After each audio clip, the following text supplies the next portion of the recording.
Salam dostlar. Deməli burada vəziyyət nədir? Bu laminatdır. Biz bunu yerə yapışdırmışıq 2 komponentli kley ilə.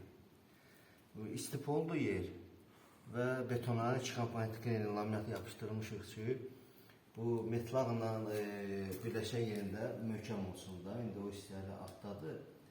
Qardan altına bu hissəni biz sökürük, birləşən üçün yer düzəldirik bura otursunlar. İndi birinci dəfədir bunu sökürəm. Mən özüm üçün də maraqlıdır. İndi baxın görün 2 komponentli kley ilə laminat yerə yapışandan sonra qopmasının ehtimalı nə qədər az. Yəni bu istipoldur deyə o da maraqlı olan bir şeydir sizin üçün. Bax altı üstü qopur, altı qalır laminatın. Görürsünüz bax. Qopmur. Yəni